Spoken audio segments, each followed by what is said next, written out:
Alright, so moving on to the next segment.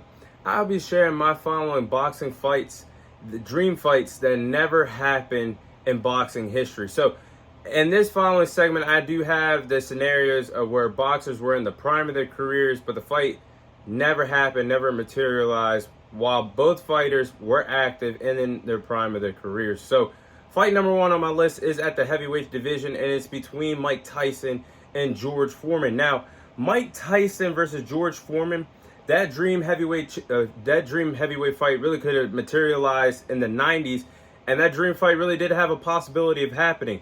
Now, after Mike Tyson did lose to Buster Douglas, Mike Tyson obviously went to jail. That's well documented. He was in jail for 3 years. Meanwhile, George Foreman in the 90s did return to the heavyweight division. It became the second oldest boxer in boxing history to win a world title at 45 years of age. The man was on top of the mountain, on top of the world in the sport of boxing. Now, when Mike Tyson got out of jail in 1995, he had the chance to really fight George Foreman. The reason why this didn't happen, I don't know. But both respective fighters went their own ways in the late 90s, and this fight never happened. And it has to make me think of how this never happened in the sport of boxing at the heavyweight division between two all-time greats that were active at the same time between Mike Tyson and George Foreman. Now, George Foreman wasn't really in his prime, but I would have to say he could have been a legitimate threat to Mike Tyson, still being a world champion at 45 years of age for sure. Now, next fight on this card, I have Floyd Mayweather versus Paul Williams. Now, Floyd Mayweather versus Paul Williams really had a true chance of happening in the early 2000s, and that has to be a huge what if that fight happened, because both Floyd Mayweather and Paul Williams were kicking asses and taking names at the welterweight division. Both were at the top of the mountain. And Paul Williams might have been a true threat to Floyd Mayweather in the early 2000s at the welterweight division, matchup-wise, because Paul Williams is 6'1" and had a reach advantage of 79 inches. That could have caused a lot of problems for Floyd Mayweather at this welterweight division at the time.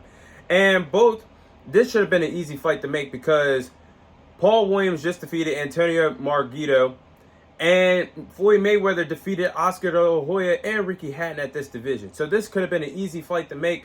Now, obviously, it didn't happen because Floyd Mayweather retired after the Oscar De La Hoya fight in 2008. Took roughly 1.5 to 2 years off from retirement. And then Paul Williams obviously moved up from weight from 2008 all the way in 2012 when his boxing career ended, unfortunately being paralyzed in a bike accident. But makes me think, what if we really did get that fight in the early 2000s between Floyd Mayweather and Paul Williams when they're both at the top of the mountain at this welterweight division? Now, next on my list, I gotta say it's Floyd Mayweather versus Manny Pacquiao. Actually, this fight actually happening in the prime of their careers.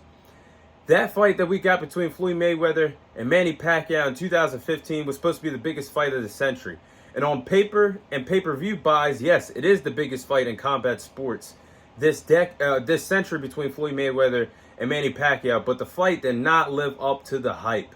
And we got the fight too late, with both fighters not really being in the prime of their careers anymore. Now, I will say, if they fought in the prime of their careers, it could have been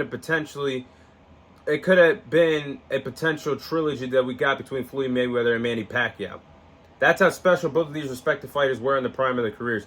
And the fight really should have happened within 2010 to 2012, 2013 hitting that point of getting the fight. But I think it would have been a more competitive fight with both of the prime in their careers, because Floyd Mayweather is one of the greatest defensive fighters that I've ever seen. His boxing IQ, his technical boxing skills, going up against Manny Pacquiao's speed, athleticism, his agility, his power. That could have been 50-50 if both of them fought each other in the prime of their careers. And it could have set up for a trilogy. Now, I think it could have been 1-1 apiece heading into the third fight, but I think Floyd Mayweather, if it went to a trilogy, Floyd would win the trilogy. And I still think Floyd would beat Manny Pacquiao in the prime of their careers.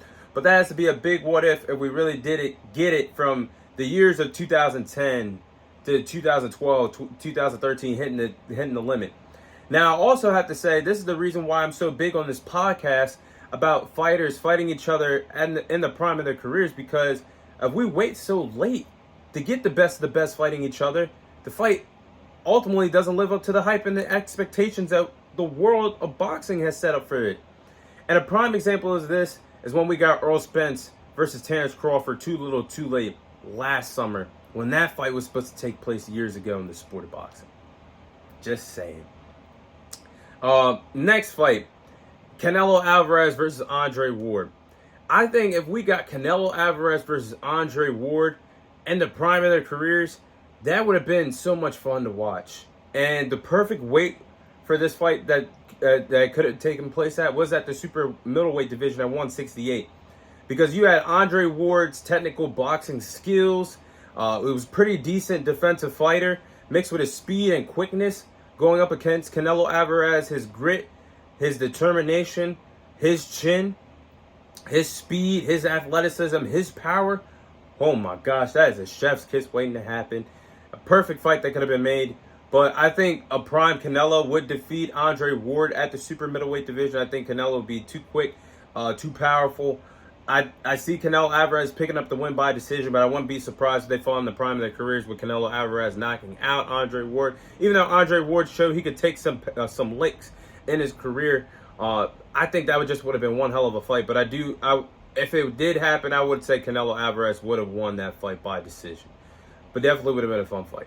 I know I said 4, but I do have an honorable mention for you guys. And that honorable mention is, it has to be Anthony Joshua versus Deontay Wilder. If that fight really happened at the heavyweight division, Lord knows what really could have happened in the prime of their careers with Anthony Joshua versus Deontay Wilder. That's a fight that we should have got a very long time ago. Unfortunately, it didn't happen because the downfall of Deontay Wilder happened. That could have been a fight that we got in 2024. But instead, we got Anthony Joshua versus Francis Ngannou, because two of these powerful heavyweight fighters in the prime of their careers were so much fun to watch. And that conversation of Anthony Joshua versus Deontay Wilder will be saved for a different day. But those are my boxing fights that could have taken place in the sport of boxing, with both fighters being in the prime of their careers active, that we never got in the sport of boxing.